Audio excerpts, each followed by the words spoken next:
Donc pour ces derniers échanges, on vous propose pas une plongée, mais plutôt des rebonds. Donc on espère que vous avez encore un petit peu d'énergie en vous. J'entends oui au premier rang, donc ça va. Alors on a la chance du coup d'avoir avec nous une partie de l'équipe du Fonds patrimonial jeunesse, et donc de la médiathèque aussi des Capucins. Donc c'est avec vous du coup qu'on va commencer notre premier rebond. Donc mesdames, bienvenue, merci à vous d'être là.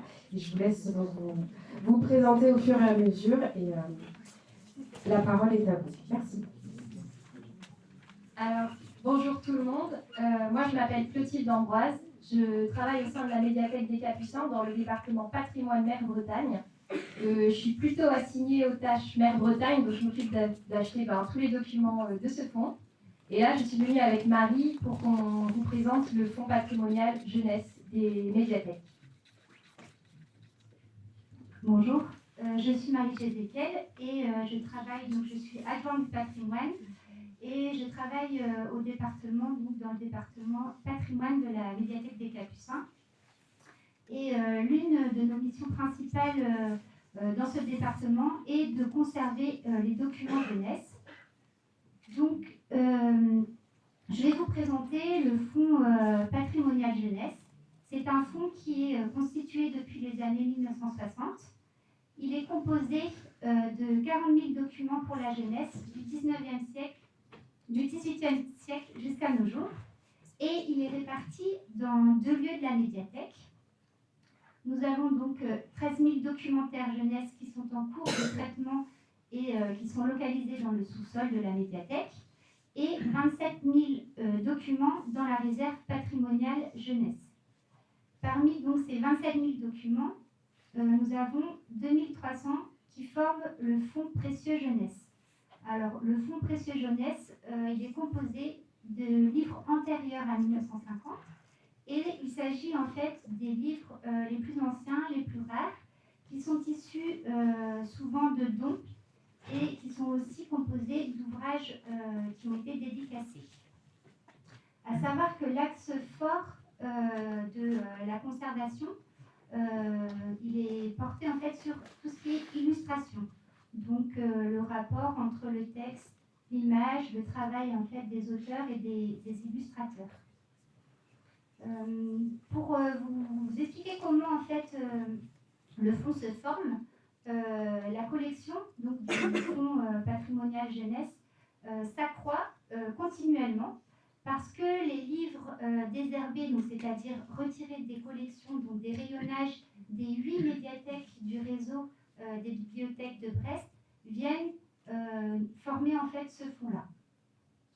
Le fonds est accessible à tous, uniquement du coup en consultation sur place. Voilà pour la présentation de ce fonds patrimonial jeunesse.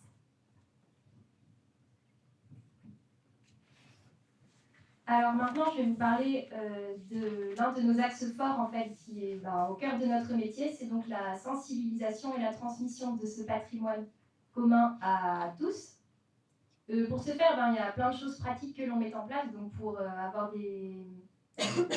pour pouvoir permettre une conservation sur le long temps. Donc évidemment, je pense à l'exposition à la lumière des documents, au taux d'hygrométrie. Donc ici, on a des déshumidificateurs dans nos réserves précieuses pour permettre à ce que le taux d'humidité ne soit pas trop élevé.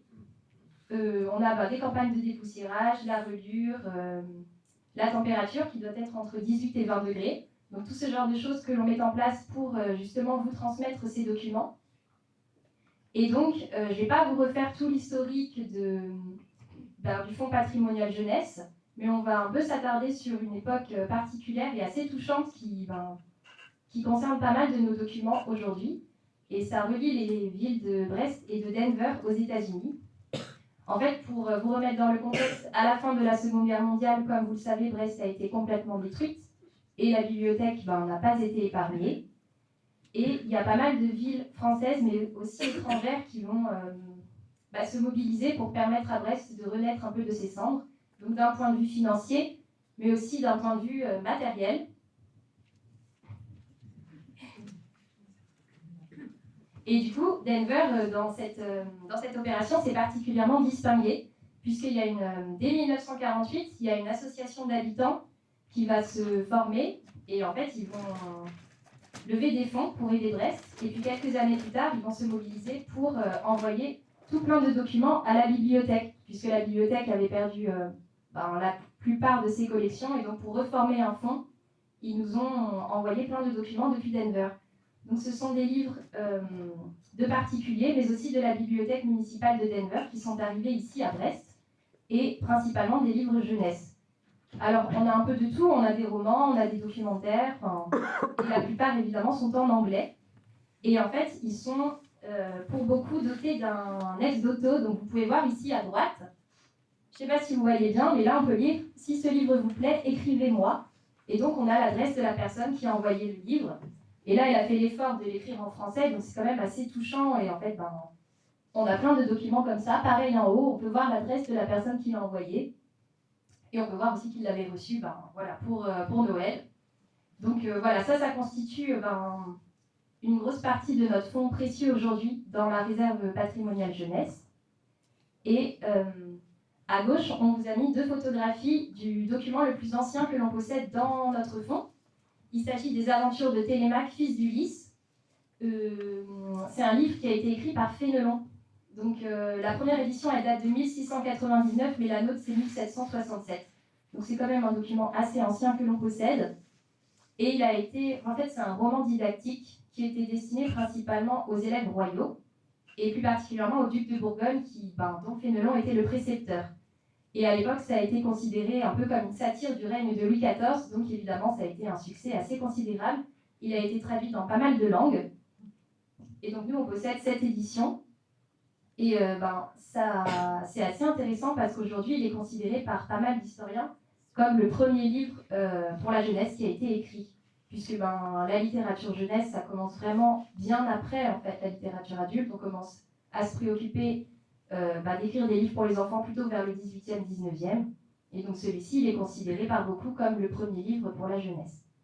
Et nous, c'est aussi ça l'importance de notre fonds patrimonial jeunesse, c'est de pouvoir retracer toute l'histoire de la littérature jeunesse, de la production, de l'édition, des maisons d'édition. Et ça constitue aujourd'hui un fonds de référence. En fait, on a un fonds super important, puisque, comme Marie vous l'a dit, on conservait depuis les années 60 un exemplaire de chaque livre jeunesse. Donc c'est vraiment très représentatif de tout ce qui se fait en France autour de la littérature jeunesse. Donc pour poursuivre, une autre de nos missions consiste du coup à valoriser ce patrimoine, donc à le faire vivre et à le faire connaître auprès d'un large public. Et pour ce faire, nous menons différentes actions. Nous mettons en place, par exemple, de nombreux accueils de groupe. Alors, on essaie de toucher un public très large. On fait des accueils de classe autour de la présentation de livres. On accueille aussi un public familial ou encore des chercheurs qui viennent faire des recherches sur différentes thématiques en lien avec du coup la littérature jeunesse. On fait vivre également ces documents en prêtant les livres sur le réseau des médiathèques de Brest pour différentes actions. Donc on les prête aux collègues pour des accueils aussi, pour des lectures. Et un axe fort qui permet de valoriser ces livres, ce sont du coup les expositions. Donc on fait des expositions autour par exemple de temps forts que peuvent avoir les différentes médiathèques, mais aussi on a collaboré avec des illustrateurs ou des artistes comme par exemple Jannick Quat qui est venue exposer ses livres et aussi des livres dont elle s'est inspirée pour créer son univers. Lors de la création en fait du projet de la médiathèque des Capucins, un lieu d'exposition attenant à la réserve patrimoniale jeunesse a été pensé. Et du coup, ce lieu-là s'appelle la Petite Galerie. Et la Petite Galerie, avec ses vitrines murales, avec ses vitrines tables, en plein cœur en fait, de l'espace jeunesse, permet de créer des expositions à l'univers d'enfants. On essaie vraiment de faire de la médiation auprès des plus jeunes. Par exemple, quand les collègues de l'équipe jeunesse accueillent des groupes, souvent ils passent par l'espace lorsqu'il y a une exposition pour vraiment expliquer le livre jeunesse, l'édition.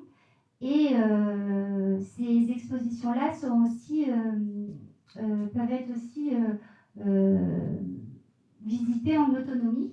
Il est arrivé qu'on crée des livrets-jeux où en fait on essaie vraiment de rendre ludique cet espace-là et de vraiment scénographier l'espace pour que les petits ou les plus grands puissent vraiment évoluer et appréhender le livre aussi différemment. Voilà.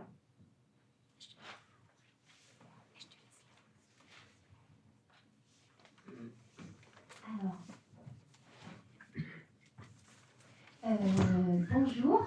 Donc moi je suis Claire, je suis aussi du réseau des médiathèques, mais je suis à la médiathèque de Lambézélec. Je suis responsable du secteur jeunesse, donc qui s'occupe des enfants.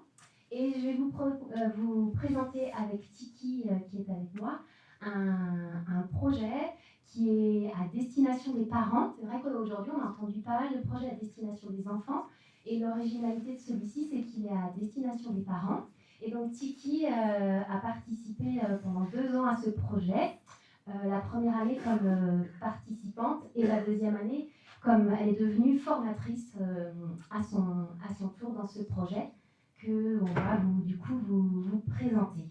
Donc ça s'appelle Des livres à soi. On a mis comme mot accompagner, parce que l'idée c'est d'accompagner des parents à devenir des raconteurs d'histoires. C'est donc un dispositif qui a été créé en 2014 par le Salon du livre jeunesse et de la presse à Montreuil et qui est soutenu par les DRAC. C'est un projet partenarial, c'est-à-dire qu'on ne l'a pas fait tout seul de notre côté. On s'est engagé dans ce projet avec la maison de quartier de Lambézélec, qui est un quartier de Brest, et un centre social d'un autre quartier juste à côté qui s'appelle Kéréderne. Et l'idée, c'est de proposer donc des ateliers de médiation littéraire à des parents qui seraient éloignés de la lecture. Parce que finalement, on se dit, j'entendais tout à l'heure, les enfants ils sont habitués aux livres. Ils le rencontrent à l'école. Mais il y a plein d'enfants qui ne le rencontrent pas chez eux, où il n'y a pas de livre chez eux, pour plein de raisons, à dire vrai. Parce que Tiki, par exemple, elle a une histoire avec le livre. Dans les familles qu'on a rejointes, il y a des histoires, des histoires personnelles avec le livre, mais parfois pas pour des raisons culturelles, pour des raisons, parfois parce qu'on se dit, les bébés, c'est pas pour eux, ils comprennent pas, ils pourraient abîmer les livres, le livre, ça coûte cher. Si je l'abîme, qu'est-ce qu'on va me dire? Parfois, on ne sait pas où trouver les livres. On ne connaît pas les endroits ni où les acheter, ni on ne sait pas en fait qu'il y a des endroits où les emprunter. Et puis, une autre raison, ça peut être le temps, parce que le temps, on manque de temps, et d'espace aussi parfois dans son logement pour dire où je vais mettre des livres. Et puis de plus en plus, il y a la concurrence aussi des écrans qui grignotent sur le temps qu'on pourrait accorder en fait à la lecture. Et donc la question, c'est du coup de ce projet, c'est de lever les freins qui empêchent finalement les parents d'avoir des livres chez eux. Et on va vous présenter un peu la manière de lever les freins. Alors, lever les freins, on s'est dit que 2 mots pour représenter ça, c'était s'émerveiller et s'amuser. C'est-à-dire sortir finalement de cette image qu'on peut avoir qui va nous, on va dire, c'est sérieux, le livre. Et donc, ça s'appuie sur une série de 5 ateliers. Chaque atelier présente une typologie de livres. Donc là, vous voyez beaucoup de mamans qui montrent des pop-up. Il y a aussi les imagiers, des abécédaires, des histoires sans texte, des livres-jeux et des livres qui sont très orientés autour des comptines et des chansons. Parce qu'en fait, l'idée, c'est que les livres sont choisis pour le pouvoir, pas nécessairement pour les mots qui sont dedans, mais pour le pouvoir narratif qui se dégage des images, en fait. Vraiment pour leur construction, finalement, en tant qu'objet. Ça rejoint ce qui a été dit dans pas mal de... En fait, ça s'inscrit dans la tradition de Minari, dans ce qui a été dit dans plein de choses ce matin. Il y a des ponts, finalement, avec le projet de Bellevue. C'est ça qui est hyper riche, en fait. Et du coup, je laisse la parole aussi à Tiki pour dire, elle, comme maman, qu'est-ce qu'elle se souvient de cet émerveillement, de cette manière de s'amuser dans les ateliers. Bonjour tout le monde, merci Claire pour la parole. Alors déjà, le projet des livres à soi a permis de désacraliser le livre, parce qu'on considère le livre comme quelque chose pour apprendre à lire et à écrire, on le considère comme quelque chose de scolaire. Donc c'est un programme qui permet aux parents éloignés du livre, particulièrement par rapport à la langue, ou à certaines personnes qui ne savent pas lire ou écrire dans la langue française, donc de les réconcilier avec le livre, avec la culture, et puis de leur permettre de découvrir pour certains différents types de livres et de redécouvrir pour d'autres voilà, le livre, la relation pas seulement à la lecture mais au livre en tant qu'outil culturel, outil de partage. Donc on a... Est-ce que toi tu peux dire dans quel type de livre t'ont surprise? Alors le livre qui m'a émerveillée, c'est le Pop-up. C'est ce livre qui s'ouvre, qui est en plusieurs dimensions, en 3D.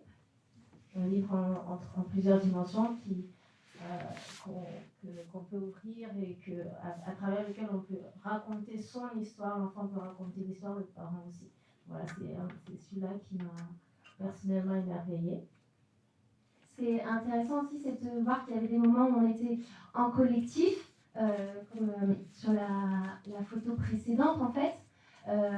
Des fois, ça pouvait être les bibliothécaires ou les animatrices du centre social, mais au bout d'un moment, au fur et à mesure des ateliers, les livres ils circulaient et on lisait en collectif. Et puis il y avait des moments de découverte individuelle, pas seulement assis, mais aussi. Alors des fois, c'est des ateliers pour les parents, mais on a souvent eu 1 ou 2 enfants. Et on voit que c'était des moments pour aussi tester assis par terre, allongé, finalement dans le corps en action, comme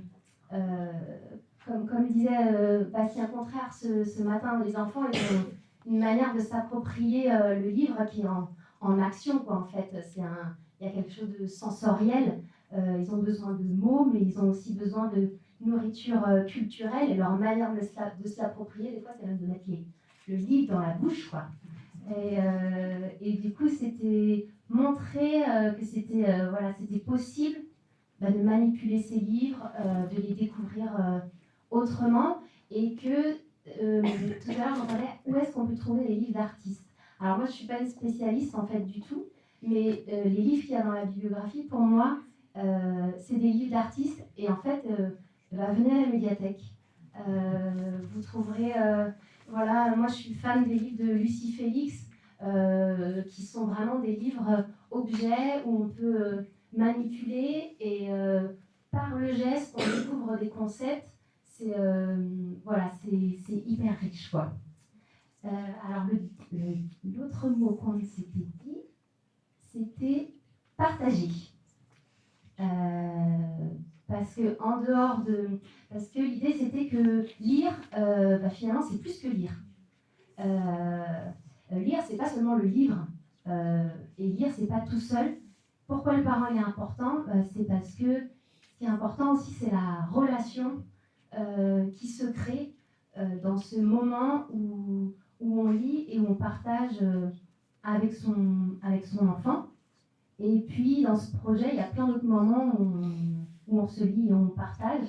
Si tu veux dire, Tiki, aussi. Un jeu de lettres, lire ou lier. lier, alors faire le lien non seulement avec les enfants, mais aussi avec les parents. On a vraiment découvert un mélange de cultures au travers du livre. On a découvert, il y a eu des liens qui se sont formés entre les parents à travers le livre, le fait de découvrir ces livres, qu'on pouvait les lire, qu'on pouvait soi-même apprendre des choses malgré la barrière de la langue. Donc il y a eu ce lien au travers du livre, au travers de l'atelier qui a été assez important. Voilà. Le lien aussi finalement entre parents, mais d'interconnaissance aussi entre les parents et les professionnels. Mais dans ce projet, il n'y a pas les professionnels sur un piédestal et puis les parents, on est vraiment tous au même niveau. Et nous-mêmes comme professionnels, finalement, on apprend plein de choses. Chacun vient avec ce qu'il est.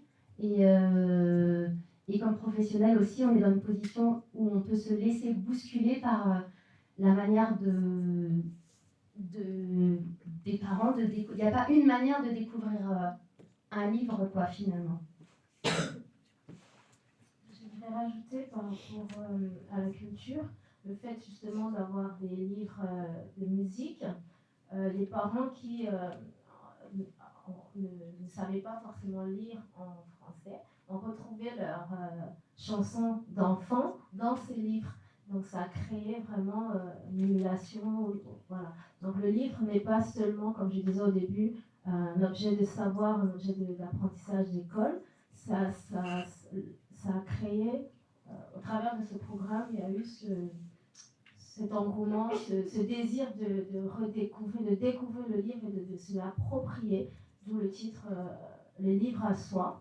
Et le fait de pouvoir s'acheter des livres aussi, avec les chèques livres, ça a été aussi libérateur pour plusieurs parents, de pouvoir s'acheter un livre qu'on avait découvert lors de l'atelier, de l'acheter pour la maison. C'était aussi... Parce que du coup, pour remettre dans le contexte, dans ce projet, il y avait du coup des ateliers et il y a aussi des visites en librairie. Donc on a été accueillis par Anne à Comme les Grands et puis chez Dialogue. Et au terme de tous ces ateliers, et ben les parents peuvent acheter avec leurs enfants des livres pour se constituer, soit pour achalander sa bibliothèque familiale, soit des fois pour la constituer en fait, pour avoir un début de bibliothèque à la maison. Et c'est vrai que ce que tu disais, moi j'ai vraiment un souvenir fort. Les comptines, c'était des moments d'échange hyper importants et ça rappelle aussi, ça revient à ce qu'on disait sur le livre. C'est pas seulement le livre et la lecture, c'est finalement, essayez-vous de vous rappeler. Des fois, on se rappelle du livre, mais on se rappelle de la sensation qu'on a eue ou enfant d'être collé à son parent pour lire l'histoire. Et ça crée des émotions. Et c'est ça qui se dit, qui fait qu'on aime aussi, qu'on est devenu peut-être lecteur. Et ce projet, il porte ça en lui finalement. Et je pense qu'on peut dire que c'est une réussite, entre autres parce qu'il permet d'oser plein de choses. Qu'est-ce que tu dirais, Tiki, du coup? Alors, déjà pour les parents, on a vu les parents être débloqués par rapport à la relation au livre.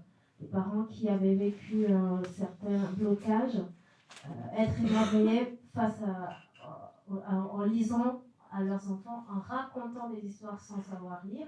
Donc on a vraiment, ça c'est quelque chose qui m'a touchée en tant que maman et qui m'a poussée à devenir animatrice, parce que voilà, le fait de voir les mamans émerveillées.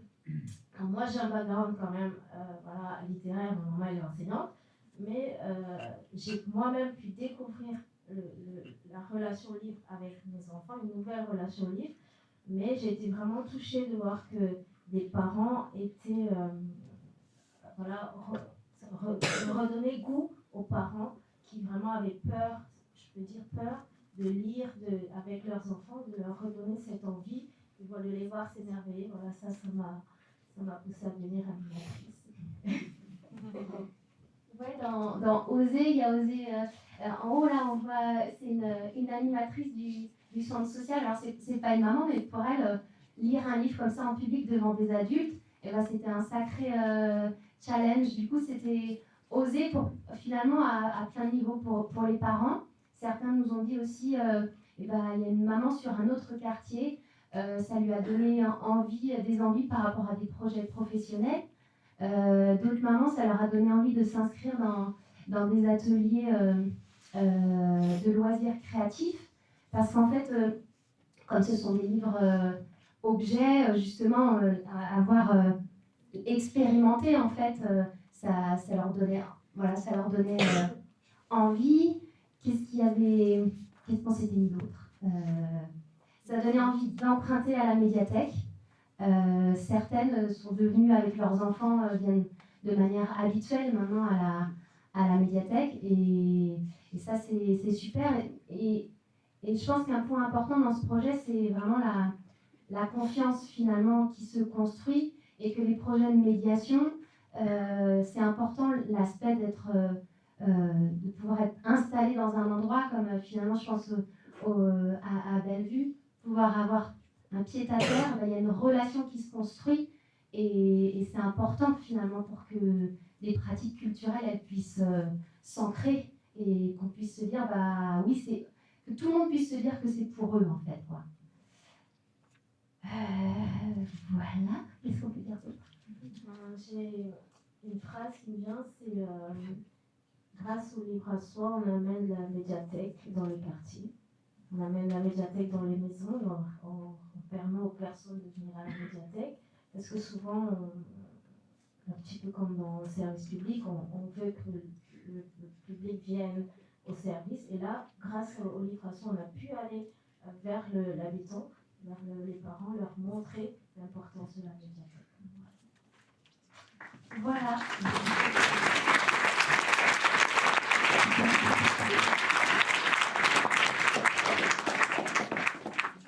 Oui, si vous avez des questions. Bonjour, merci pour cette conférence qui était super intéressante. Je me demandais comment s'était financé ce programme. Comme je disais, en grande partie par les TRAC, et ensuite par le budget de médiathèque. Oui, merci beaucoup. C'était très intéressant. Moi, j'ai une question par rapport au processus. Vous dites à plusieurs reprises qu'il y a à la fois la consultation de livres, il y a des ateliers. Potentiellement, ça donne des perspectives à des personnes pour faire de ces expériences-là potentiellement leur métier, ou en tout cas s'investir comme c'est votre cas. Mais est-ce qu'à certains moments, il y a des rencontres avec des créateurs et créatrices, des auteurs, des autrices, donc comment est-ce que... Et aussi, derrière cette question-là, c'est aussi, est-ce qu'il y a des protocoles justement de consulter des livres, puis ensuite de passer à faire soi-même ses propres livres, et puis ensuite autre chose, et à peu près dans quelle durée ou comment ça s'organise comme ça? En fait, c'est vrai que j'ai peut-être mélangé, quand on dit atelier, finalement, la découverte des livres en soi, c'est ce qu'on appelle atelier. Et là, quand on voit justement Tiki en train de faire un atelier de création, ça c'est la fête de clôture. Et selon les endroits en France, la fête de clôture, elle prend plein de formes différentes. Nous, c'est vrai qu'on n'a pas fait appel à des créateurs, mais il y a plein d'endroits où, par exemple, je me souviens un des documentaires officiels des livres à soi, on voit Elena Selena, qui est une des créatrices justement de pop-up, qui vient faire un atelier pop-up. En fait, on pourrait effectivement très bien faire appel à des créateurs. Et par exemple, quand j'ai vu ce matin la présentation de